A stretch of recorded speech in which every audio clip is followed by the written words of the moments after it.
says we are live. Like instantly turned fuzzy. Why is it fuzzy when we're live?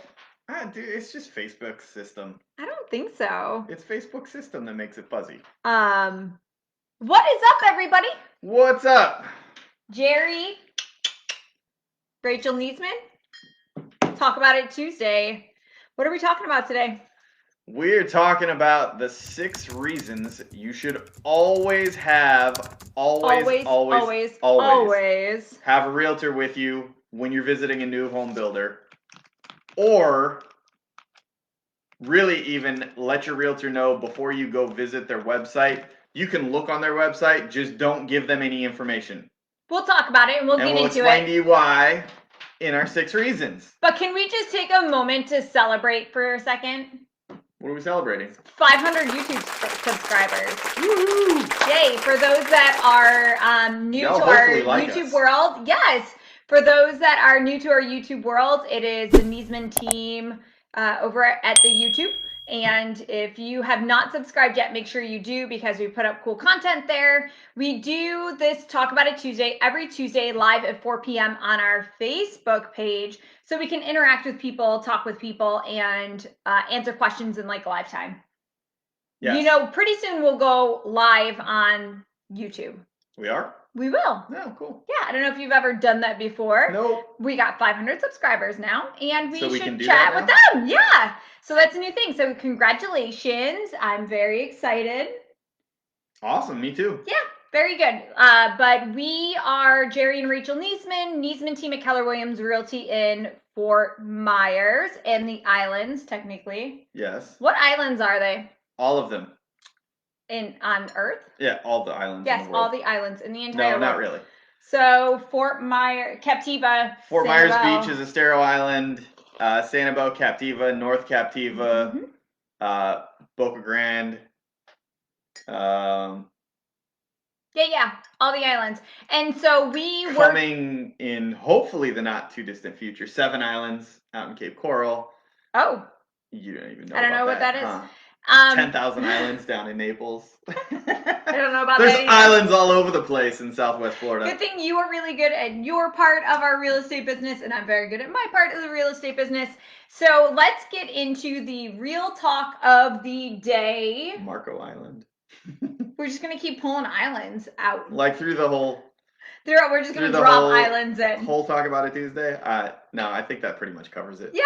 Those are all the islands. We primarily work, of course, from like Sarasota-ish down to Naples. We usually don't go. Oh, if we're going up that high, there's more islands.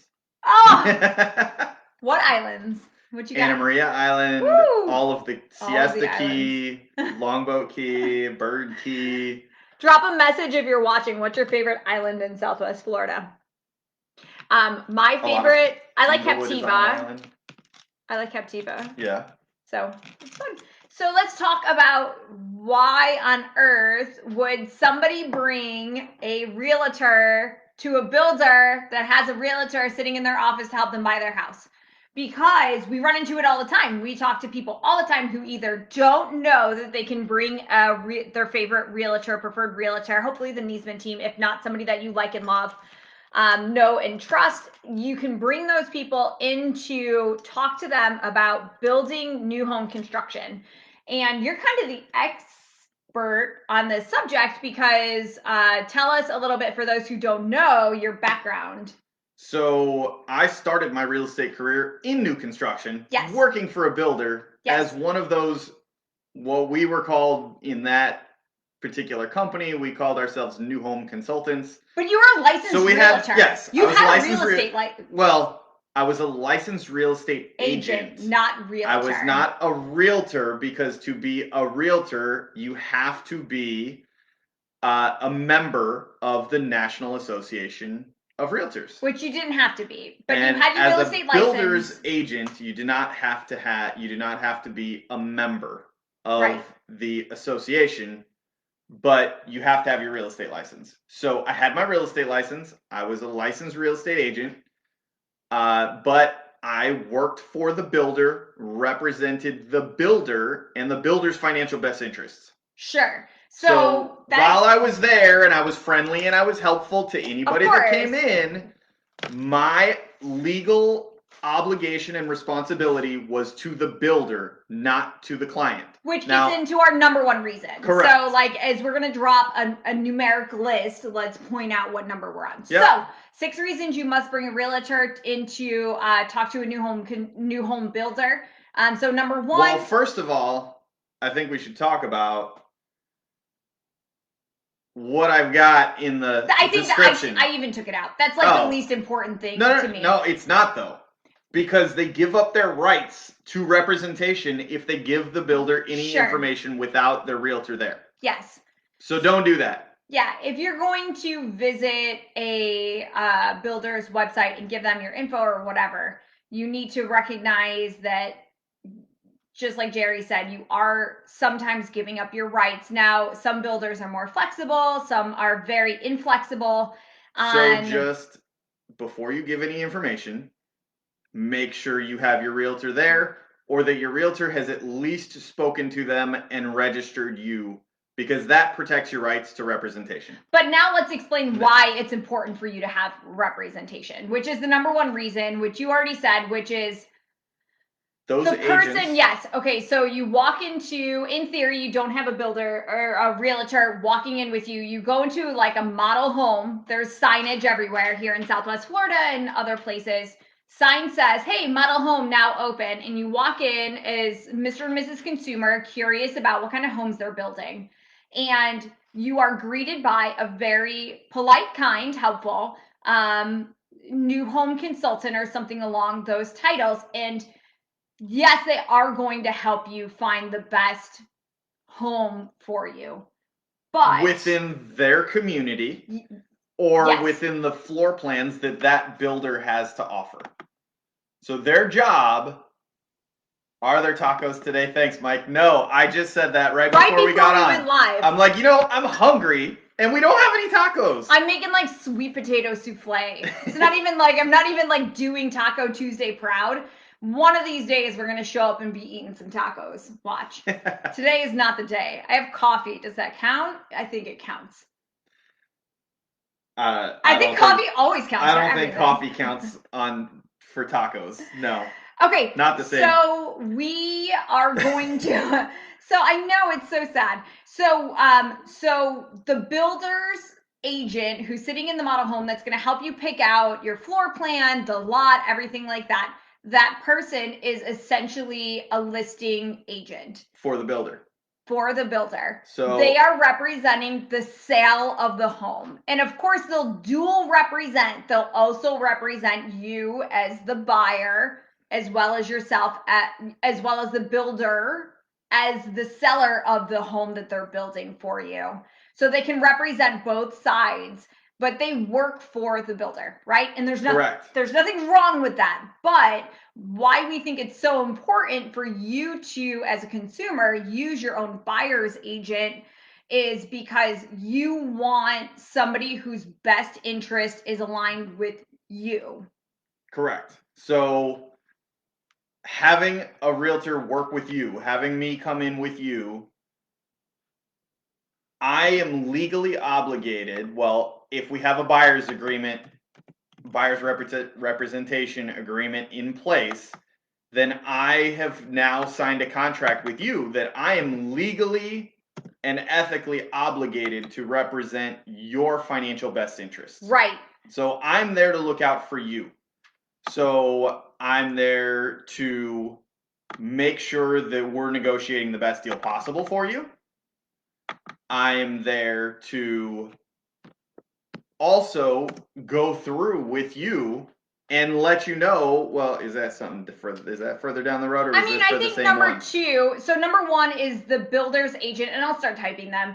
Let us know if you guys have questions along the way too. I'm always your voice. That's why we do this live. If you have questions about anything about buying from a new home from a builder, shoot me a question, just put it in the comment box, and I'll ask Jerry along the way. But number 1 is the builder's agents work for the builder. And then number 2 that you're starting to get into, which is you need somebody who is legally and ethically bound to look out for your best interests. And not just anybody, but ideally somebody who is familiar with the ins and outs of builders' contracts and how to negotiate them. Correct. So you saw as representing the builder, when you worked as a new home consultant, you saw hundreds of builders' contracts, Yes. right? So you were able to read them, analyze them, make sure like everything was in order. Yes. So now you've taken your experience outside of that, and any experienced real estate agent has seen multiple contracts, hopefully, and read them and analyzed them to make sure that they're getting what's legally and ethically best for their client. Correct. And so when every builder's contract is different. Correct. And their contracts are written by their attorneys to benefit them. Those contracts are written to protect the builder. And so each one's written a little bit differently. And most of them do not use the standard Florida contract that most general real estate agents are familiar with. So there's a lot of little details in there that make them, I mean, there's a reason the standard Florida contract is 12 pages. Most builders' contracts are between 30 and 150 pages. Oh my God, I didn't know that. What is something that you've seen that's different on like a new home contract versus a standard Florida like resale contract? There's a ton of things, but it depends. I mean, if there is a homeowners association involved, there's all kinds of deals about all kinds of information and clauses about the association, which are not in a standard Florida contract on a resale. There are it's mainly a lot of outs on if they're out of materials. Okay. Like if they run out of materials, or if there's a building code change from the time you sign the contract to the time the home gets started under construction. Okay. Oh, look, Gussie has to join us. Our mascot had to come say hi. He always has to interrupt the video. So if there's a building, if there's a material change, correct, or building code change, if materials become unavailable and they need to swap to something else, it gives them the right to. They have to notify you of that change. Right. But they, if you don't respond within a certain time frame, and it's usually pretty quick, then they have the right to change it to whatever they feel most is closest fitting replacement. Correct me if I'm wrong, but I feel like I have seen more examples of losing deposits or like putting a deposit at risk. Yes. I have seen. That's the biggest one that really impacts you as a buyer. There are a lot of different ways that you can lose your deposit with a builder. Yes. It's much easier for a builder to keep your deposit than it is for a regular resale seller. Well, I feel like it is a question of, you're putting your deposit in the hands of somebody with like this big corporate attorney, all these pieces in place, versus just like two average citizens. One really wants to sell, one really wants to buy. If things fall apart, usually it's pretty amicable. Yep. And the thought of like, small claims court and whatever takes the thrill of like, I'm going to keep your deposit and just move on to the next client. And well, your deposits are typically a lot bigger too. Sure. Most I feel like builders want 10% upfront, where on a typical resale, you're talking somewhere in the ballpark of like 1 to 2% usually. Right. And that's negotiable. Let's clarify. Yes. You can negotiate your deposit with a new home builder sometimes, but not it's always, something that if you didn't go in with somebody with experience, you wouldn't even know to ask. It goes into a lot of like, you don't know what you can get until you ask for it. You could always say, hey, I'd like to keep this amount of money or whatever, but it's a lot easier to do those things when you have somebody who is, like we said, legally and ethically obligated to do in your best financial interests. And knowledgeable. Right. About what is common, what is not common, and how the builders typically work. I've worked with a ton of builders here locally, So I'm familiar with what each one does and where they're flexible and where they're not. So let's talk about number 3. Number 3 is you need somebody who understands the broader real estate market in whatever location you're at. So we're here in Southwest Florida. You need somebody who understands the broader real estate market to be working on the numbers and negotiation and stuff like that. So talk to me about like real talk. We're real talk people, real talk real estate team. Like, did you actively pay attention to like market reports and how many homes we're selling and stuff like that when you were a new home consultant, when you were sitting in a model home selling one neighborhood? To some extent. I mean, what I paid more attention to was the other builders in the area. Okay. So what are the other builders what are the other neighborhoods in the area selling? How many homes are they selling a month? What prices they are, what the cost of their options and stuff are in comparison to what I have to offer. Right. We didn't have MLS access. Right. So we couldn't really pay close attention to what the resales were doing. Now we had a rough idea of what some of the resales within our particular neighborhood were doing. But let me point out something. Not a ton. You say you paid attention to it a little bit while you were there. If you truly believed somebody, like what would it look like for a new home consultant to have somebody walk in and say, "Hi, I'm interested in your golf course community," and not you, but the hypothetical new home consultant knew that there was a less expensive home across town in a different golf course community? Are they ever going to suggest it and be like, no, Mr. and Mrs. Smith? I mean, I can tell you that when I was a new home consultant, I did not, because my job was to sell those. Those homes. My job was to work for the builder and get the builder's homes sold in that community that I was in. In most instances, I wasn't allowed to sell a home in another community that we were building. The same builder built in, right? So I'm not going to tell you about that. Now, if you ask me about that, if you say,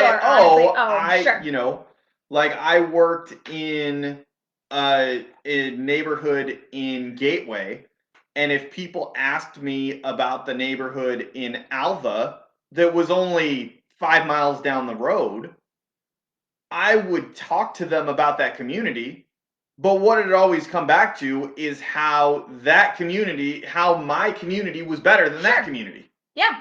Or my homes were better than those homes. Why? Same builder, same floor plans, and same features.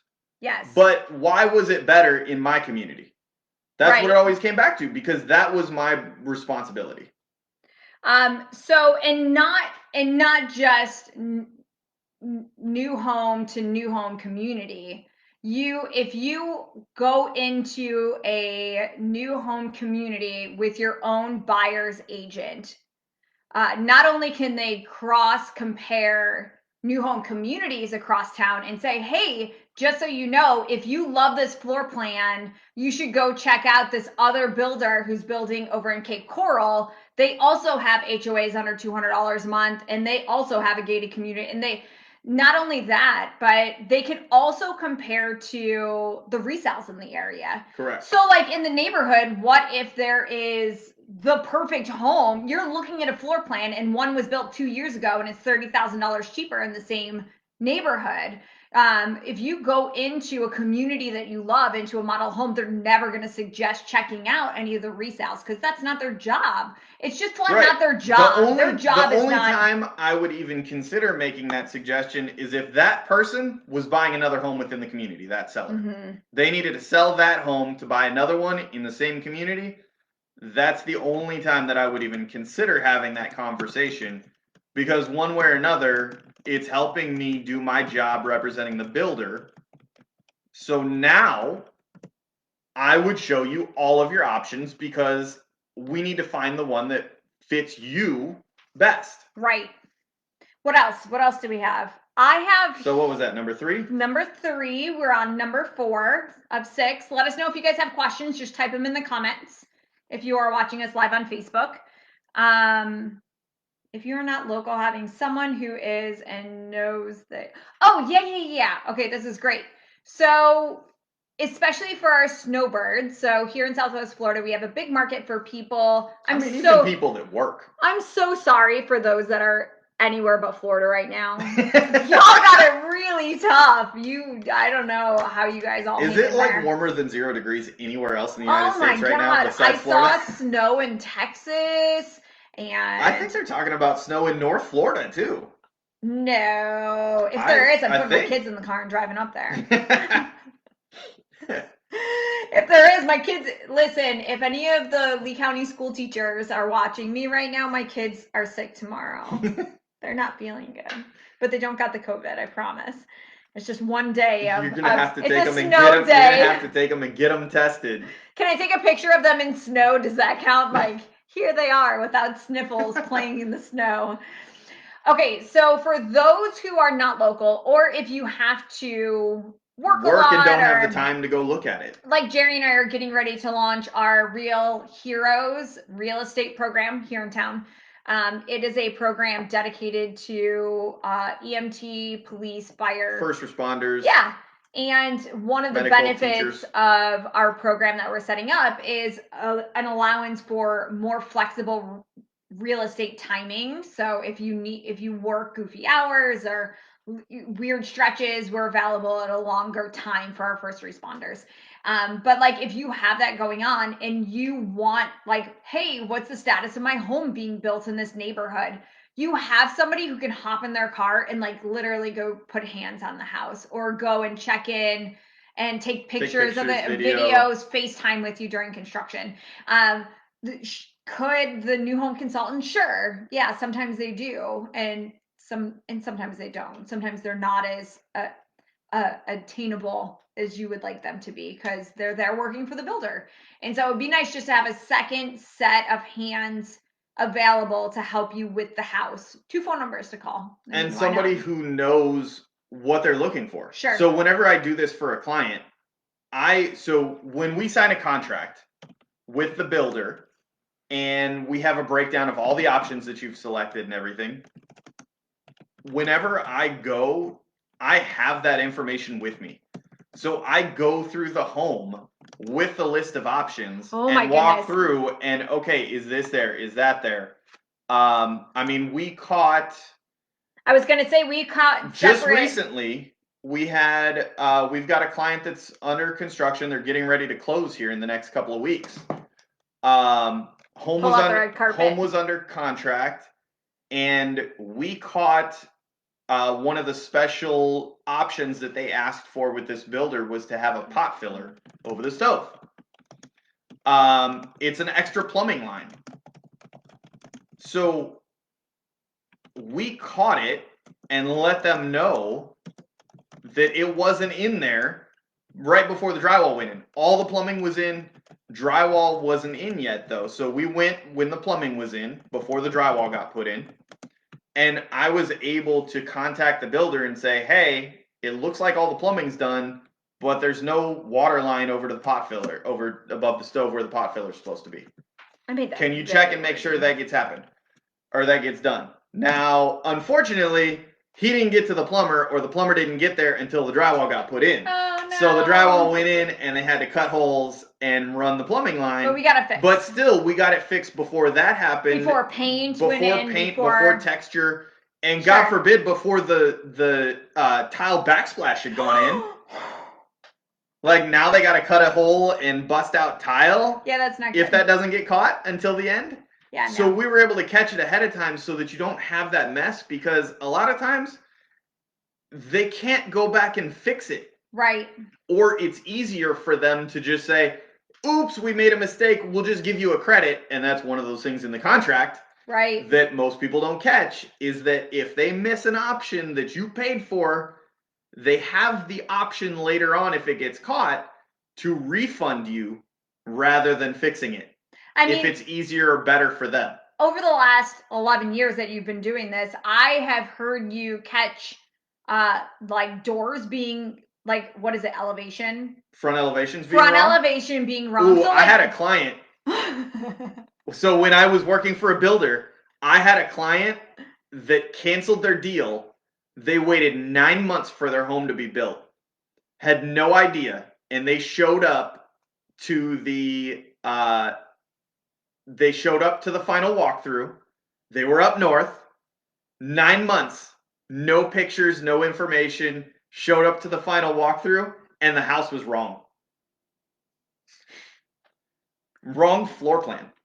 Like they built the completely wrong house. No. How did that get missed?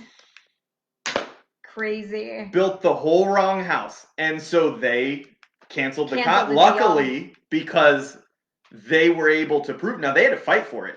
Did they? And like they wanted them to close on the wrong house. They had $50,000 of their money. It was a $500,000 house. Oh my God. So they had $50,000 of their money, and they had to fight to not close on the wrong floor plan. Oh my God. So they came to me and said, hey, we just got out of this contract. They built us the wrong house. We don't want to work with them again. Oh, I see. This isn't your client. No, not my client. Not my client. I'm like, I'm waiting to get out there and be like, how did you not send pictures for 9 months? I knew that you had sent pictures and videos regularly. No, different builder. Oh, thank God. So they got out of that contract with that builder and came to me and said, hey, can you please, do you have any homes? Now, we had an inventory home that fit what they were looking for. And so they bought one that was nearly finished that they could see what they were buying. But what a nightmare. And they had a realtor.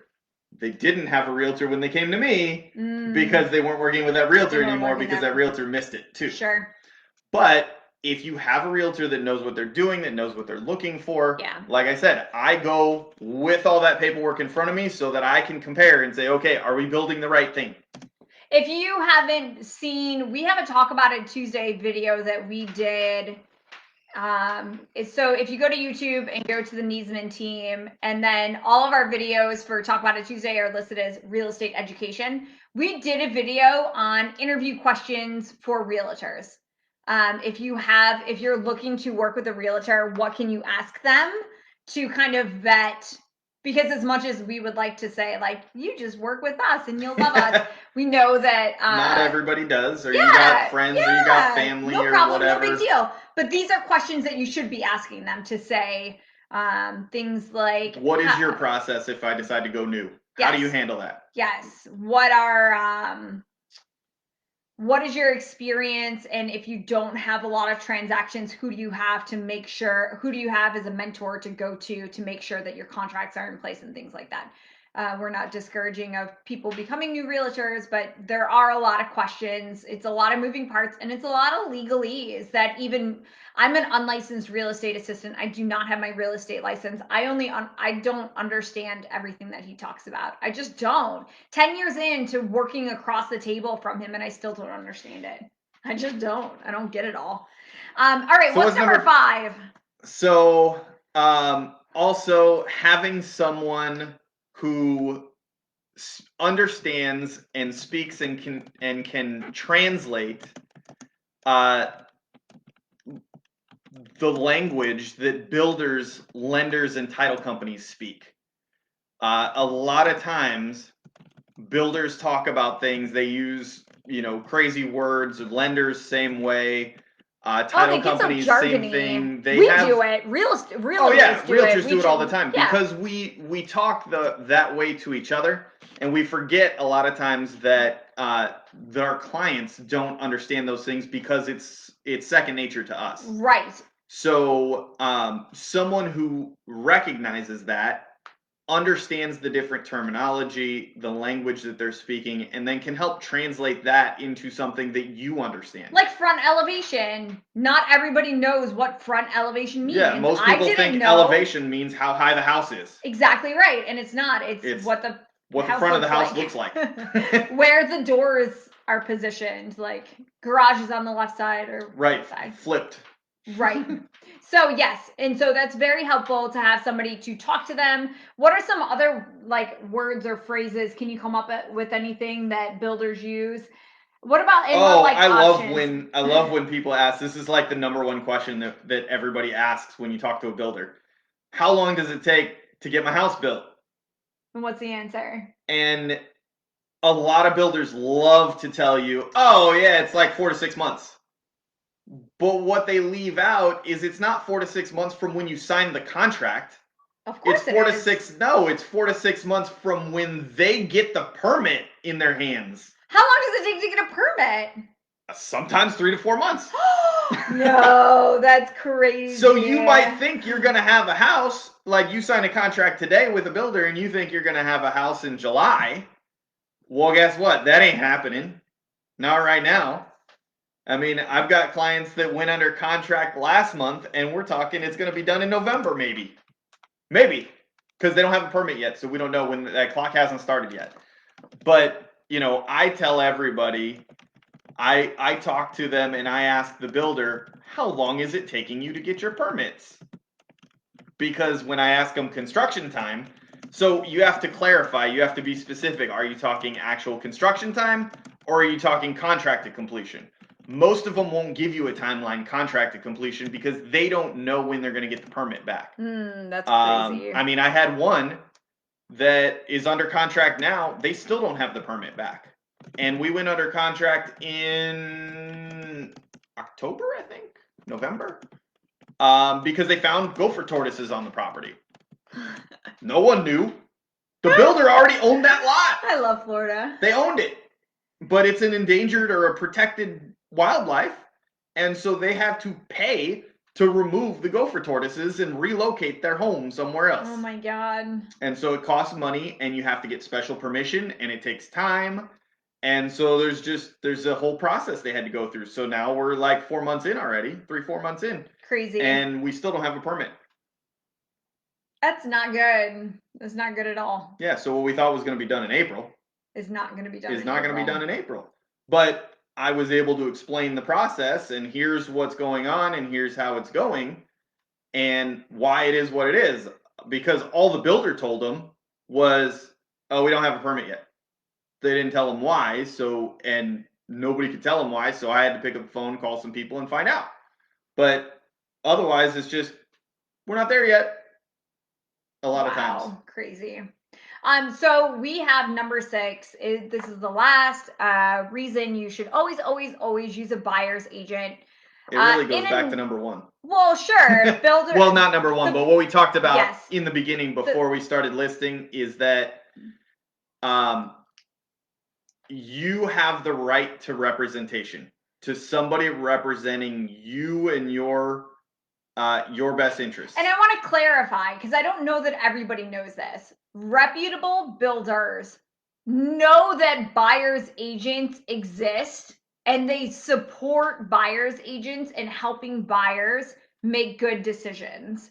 Like, this is you don't have to feel bad or nervous about saying like, oh, I'm working with a realtor. They know, like the builders know that people work with a buyer's agent and the builders pay a buyer's agent. I feel like number 6 is you don't got to pay us. You don't got to pay a realtor. You don't pay us. It literally costs you nothing. It comes because it's just like when you buy. We get paid by, just like in a general real estate in a resale deal. Exactly right. We get paid. The seller pays the listing agent and the listing agent pays us. Right. For bringing you, the buyer, to the deal and helping facilitate on the buyer side of the deal. Right. So that's our job and that's how we get paid. Builders, reputable builders, recognize that, respect that, and facilitate us being a part of the process and helping you along the way. Yeah, we should be communicate with us. Happy family. Yep, we're all working together to accomplish the goal of them selling a home and you buying a home. Correct. And so it doesn't cost you anything. If a builder tells you that they will give you a discount or that they're going to have to charge you more because you have a realtor, that's not good. It should be a red flag. I feel like it should be a red flag. And most builders do not do that. They shouldn't do that. The big national builders, the money doesn't even come officially when they pay you. It doesn't even come from the deal. It comes from they have a separate realtor budget line that comes out of their deals. When Jerry was a new home consultant, we had an awesome relationship with the realtors here in town. We loved them. We supported them. We celebrated them. They did their thing. We did our thing. We were, you were a seller's agent. Right. You had homes available, and our general realtors had clients wanting those homes. And so we all work together as a big, happy family, and it shouldn't be that big of a deal. Yep. And if somebody's telling you, if you're at a builder and they're whispering, I mean, it makes you wonder what else is negotiable, what else is for sale, what else, you just don't want to work with somebody who, okay, so if you were in the middle of a divorce, would your soon to be ex-spouse was like, yo, let's save some money and you just use my divorce attorney, would you do that? Like, no, you should have your own representation, making sure that have a professional who is looking out for you, period. And we're free. Or no, we're not free. A buyer. It doesn't come out of your pocket. It doesn't come out of a buyer's pocket. It doesn't cost a buyer anything to use a buyer's agent. It's the exact same transaction as if you were purchasing a resale home. There shouldn't be a cost involved. Right. What else? I think that's it. That was it. We said that's 6. All. That was 6. I know. Oh. Did I say it at the beginning? Oh, the website. Yeah, just You're don't give them. You're obsessed with this. Okay, we're obsessed. Because we just ran into it. We just had. It wasn't us personally, but another agent in our office ran into a builder who they had been talking to the client for months, knew that they were building new homes, suggested some different builders. Here's their websites. Go check it out. Well, the builder had a little pop-up that said, hey, if you want more information about this home, send us your information and we'll send it over to you. So they, of course, thinking that they're like just doing their due diligence, said, hey, I'm curious about this floor plan. Sure. And sent the builder their name and email address. That's it, name and email address. And all of a sudden, now the builder has their information. And it's locked them out. And has said, sorry, your realtor cannot be a part of this deal. We're not going to show them your contract. We're not going to let them review it with you. You're not supposed to ask them questions about the deal. They're not allowed to help you. We will not pay them. Sure. And it's because they gave them their name and email address, and that's it. Yeah. And then they wanted to go build a house with them. And besides, I know that this isn't like a number, but like, let us do the work. Right. I know a lot of our clients love us, and they're like, oh my God, I don't want you to make an extra trip. I don't want to bother you. I'm driving by on my lunch break. I got some spare time. Just let us do the work. You're not bothering me. Just let us go to work. Let me help. Whether it's us or another realtor in town, give us something to do. We love walking around town, checking out cool houses. We love our jobs. So let us go do it. Let us do it. So that's it. Yep. That's it. What else? What do we got next week? I don't know. Oh, I know what we have. What are we doing next week? Next week, we are talking about the loving relationship between credit and homeownership. So we're talking credit scores. I saw a really sad social media post today that was about, I think it was a Twitter post that said something along the lines of the bank manager saying, we're sorry, you can't afford a $900 mortgage. Keep on paying your $1,250 rent. And it made me so sad. Like, I want people to be able to. Ooh, we got it. I just talked to a new lender we're going to start working with too, that they have, like, they do in-house credit repair. Oh. And like step by step, walk you through, help you through for free. Cool. So we're going to be talking about the relationship between credit and homeownership and how it affects what on your credit affects your ability to buy a home, what the scores look like, what they should be, where they need to be, how you can improve it, how those things. So that's it. The beautiful, loving relationship of credit and homeownership. Really credit in life.